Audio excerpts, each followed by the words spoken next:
Thank you. I wanted to, I have a little talk here and I'm going to give it. I thought that it was going to be sort of like a filibuster. As long as I can keep talking, I don't have to accept this. So we might be here a while. I wanted to let you know that these beautiful programs that Tony and Karma, Jean and Carrie and Linny put together, this is Alex's artwork, and this is Alex's poetry, and this is Alex's artwork and Alex's poetry. I just want everybody to know that, and I want everybody to know who did all this work. So the things I want to talk about are suffering and beauty. Alex had them both. So he packed more suffering and healing, beauty and anguish into 20 years than most people do in 70. His life was all about struggle and transformation and inspiration. Like Caitlin said, for many years I've thought of Alex as having been born tied to this team of horses. These are magnificent, rearing, powerful, snorting pine horses. And each one is trying to run off in its own direction, bound for its own freedom. One of those horses represents his immense emotional power. Another one, his intellect that you've heard a lot about today. The third one was how physical he was. And the fourth one was his spirit. He was tied to these horses, but he didn't have any idea how to balance on them, and so he spent a lot of time under their hooves and dragged along behind. It's a painful way to go. The horses are a great gift, but you have to get out from under the hooves first and get the reins in your hands. That's what he achieved with his life. That's why I think his life was a success. It's a powerful story of transformation, and it was difficult. I can't think of how to talk about him without telling the whole story, but luckily I might be able to skip parts because a lot of people have told it. So even though it only lasted 20 years, it's a big story. There's a way that everybody is alone, no matter how many friends we have, or how big or how close a family is. Whether we're married or have children, each of us is alone in the way that we're born alone and we die alone. We are the only ones in here. Most people don't notice that until they're adults, if they notice it at all. And it's sort of a terrifying realization. It was something Alex was aware of before he started school. That's a hard way to go. He had an excruciating sensitivity for his own well-being and also the well-being of other people. He understood others, and early on he could see the world from their point of view. Those were his challenges and his strengths. The weight of those horses, the early realization of his existential aloneness, and his sensitivity. He was also creative, and he had integrity. He insisted on being himself, and he insisted on telling the truth no matter what the outcome. That started to change. In about junior high, he started to get into trouble. He was rejecting school, using drugs in high school, dealing drugs, tagging. Everybody, people forgot to mention the prolific tagging. He was an artist. He was trying to figure out how to live without that whole money thing. As David said, his life plan was maybe finish high school, maybe not, get some kind of menial job, and then steal whatever he couldn't afford to buy. So I started to list out a whole bunch of things he'd done, but I think many of you probably know them and you've heard some of them today. Probably the most damaging thing he did to himself was when he began to inch away from his integrity by trying to determine whether another person deserved to hear the truth and would properly appreciate the truth. And that's when he became lost from himself. In some ways, the felony diversion that Scott talked about helped because it gave him a reason to stay out of trouble. But after a couple of years, he stopped caring about that, and he stopped caring about other people, and he stopped caring about himself. He was shutting down. Much later, we finally pieced together what I think happened, and I think it's important to tell, because even though I think Alex was a pretty extreme case, I don't think his story is really all that unique. He was lonely. As many people have mentioned, it's a bizarre thing. So many people loved him, so many people admired him, and he thought he was all alone. It's that black hole inside that sometimes we get a glimpse of, and then we go shopping, or we get busy, or you have a drink or something to stop seeing it, stop feeling it. We'll do anything so that we're not left alone with our own selves. What little kid is aware of that? And then you add to that some false and really damaging information he got when he was 11 or 12. He thought that because of a bad event that he experienced when he was 6, he was doomed to repeat it. He or someone had taken real scientific finding, the finding that people who hurt children were probably hurt as children themselves. That's a true finding. But somebody turned that around for him and convinced him that because he was hurt as a child, he was going to be a person who hurt children. It's not true. That's such an abuse of science.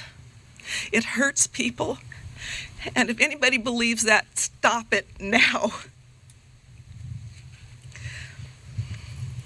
So by the time he was 12, he felt completely alone, misunderstood, and doomed to become somebody he despised. In his mind, all that was left was to wait for the bomb to go off, the time bomb that was inside him. Given that, how could he keep feeling and caring, and why shouldn't he run his life into the ground? And why even consider taking a deep look inside? He sure wasn't going to like what he saw. That was a setup. We didn't know all that. What we knew is that he was in trouble. We knew he'd been hurt as a child. Our sensitive, intelligent, caring, funny boy was in real trouble, so we took a chance. And we risked everything.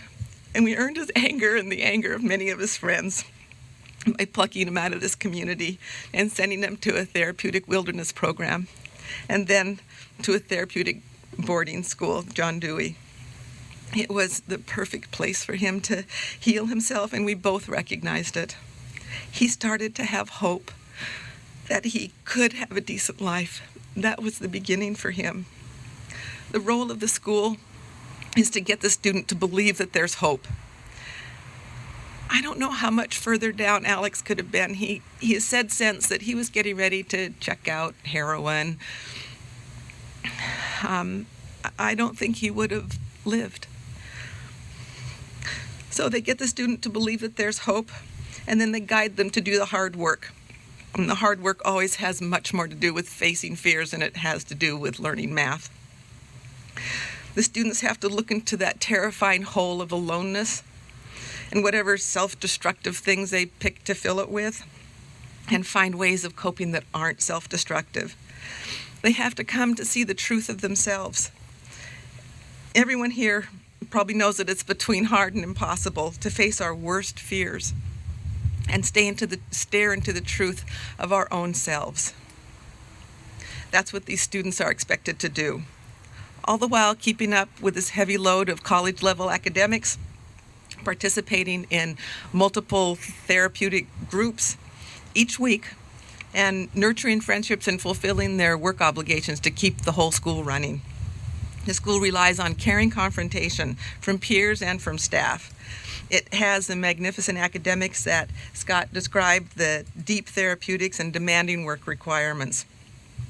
Scott described the school's values on their crest are excellence, courage, integrity, and wisdom. That's kind of a winning set. Their goal is to help the bright fuck-ups transform themselves into moral leaders, and they do. Students come alive, they think deeply, they lead discussions, they're required to think and wrestle with ideas and tackle concepts like morality. Without the structure of some system that tells them what the right answer is, they have to figure it out themselves. The school requires the students to look deeply into themselves and find out who they are and manage their lives from the solidity of that place. They learn not only is honesty the best policy, it is the only policy if you want to live in peace with yourself. The students hold up a mirror to their peers with compassion. Only about half the students make it through. They have a grow or go policy, and students might coast because the work is frightening and difficult, but eventually it catches up with them. So Alex started out rough. I don't think Scott mentioned this one. He didn't have much education when he got to Dewey. Pretty much stopped at 4th grade. And he jumped in with too much confidence and his consistently different perspective, but soon he began to excel in the academics. I always thought that they give you these sort of choices of how to start so different kids can pick whatever they want to hang on to first, and that's how they get started. They get a foothold there. But he continued to get in trouble for doing things his own way. And part of that was Alex being Alex and having integrity and insisting on being himself, and part of it was not going along with the program. He just refused to do quite what he was told. He was making progress, but he was squirrely. And the grow or go policy caught up with him, so he was expelled. And there are 2 kinds of expulsion at John Dewey. One of them is you're out here next weekend, you're gone. And the other one is go live in the basement for a while and make us know that you want to stay here. He got the basement kind of expulsion. It gave him the realization that he hadn't quite figured out before that this is actually his life. So in that moment that he thought he was out of Dewey, he realized the opportunity he had lost, and it suddenly became clear to him that what he had been thinking was possible he was going to have to find a way to make it work. When he heard that he had a chance to stay at Dewey, he realized that was his best shot, and he put everything into trying to stay. So he spent the next month showing his commitment, and he had to dig into himself and expose that fear he had of being doomed, that fear he had that he had this monster inside him. After working his painful way through that fear, he told me that he took back his free will. And what he meant by that is he came to realize that he actually had choices. Something wasn't going to just happen and make him do something he didn't believe in. He had choices.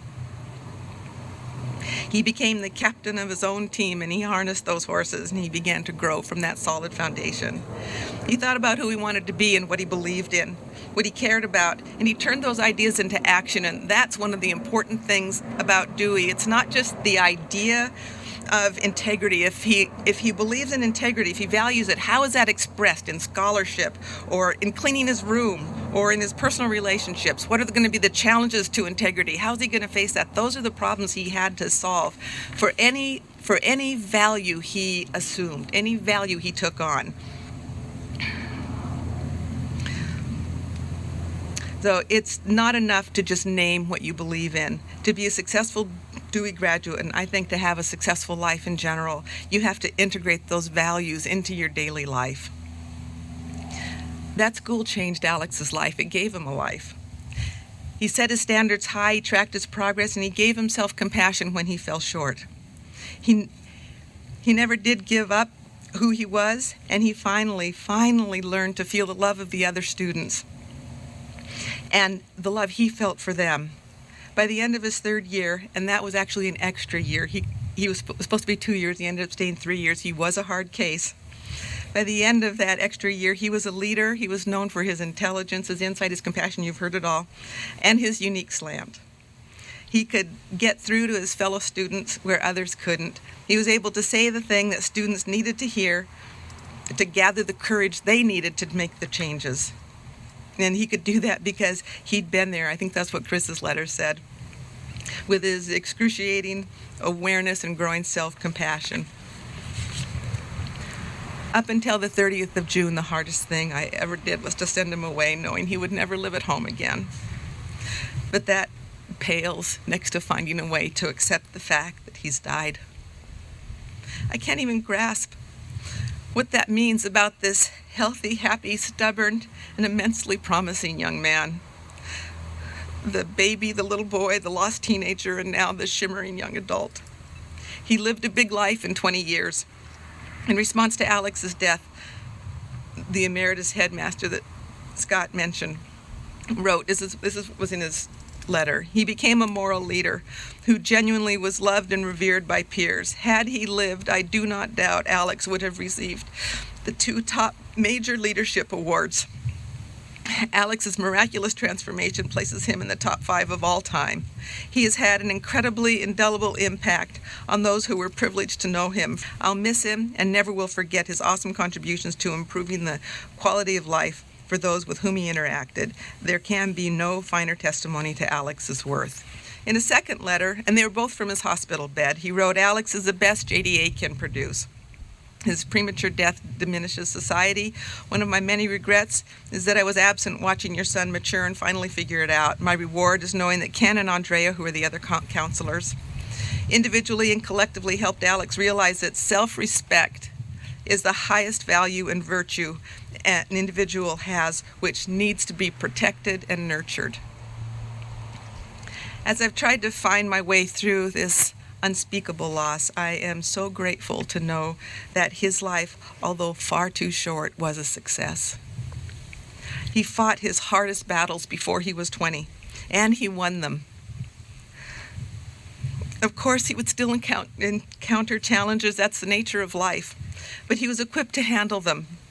He had tools in his own toolbox, and he had other resources. He had the other students, he had staff, he had faculty at the school, and he knew that his dad and I could help. He was solid. He had touched the lives of others, lending them courage to do the work to transform themselves into moral leaders. It is my deep hope that the memory of his triumph will continue to inspire others to do the same. So what I've learned so far from this are these things. 1, the most important thing we can do in this world is to help each other grow. When I look back, as soon as I heard the news, that was the measuring stick that came out. I didn't pull it out, it came out. All the other stuff, the human stuff, how often he called, how often he wrote, how much money I had for him, that kind of stuff, none of that mattered. What mattered to me, as I assessed how Alex and I did together, was whether I believed I helped him overcome his life challenges to become the person he was born to be. He found life vivid to the point of being excruciating, and he would not look away. I've been thinking about that this whole time. I'm trying so hard not to look away. But he learned how to manage all that experience. In his last email to me, this is what he wrote. "I guess I'm slowly learning that I am who I am and always have been. There are some key differences, but so are there significant similarities. In total, I suffer the same existence, but I live this suffering very differently. There are certain specifics that I don't think even define or stimulate this suffering. It's just there, and it's mine, and there's good in it. Dewey doesn't really give enough space to suffer in the ways I knew would come, and here they have arrived." Then later he writes at length about the beauty he was immersed in. They came together for him. Beauty and suffering came together. They balanced each other. So that was the first thing. The second thing is it's about doing the right thing. Sometimes it's hard to know what that is, especially with all the tricky ways we can deceive ourselves. And even if you know, it can be really hard to do anyway. And that's all okay. That's life. And still, when it's time to die, or when someone you love dies, the thing that will help you get through it is knowing that to the best of your ability, you did the right thing. And 3, although this is the deepest black hole I can imagine having to integrate into my life, all around are abundant mercies. Friends and relatives who have carried me, created this memorial, held me up, keep me propped up, and are teaching me to walk again. The knowledge that Alex left about as well and as cleanly as a person possibly could. He was joyful and he was having fun right up to when the wave embraced him, and according to the coroner's report, he died almost instantly. He had said emotional and deep goodbyes to his John Dewey classmates. He had reconciled with his very dear friend. He'd made amends with others he'd hurt before leaving Dewey. He saw, or at least communicated with many of those who were important to him shortly before his death. He was happy and optimistic about the future. He left no doubt about anything. There was no way for people who were left behind to blame themselves or each other.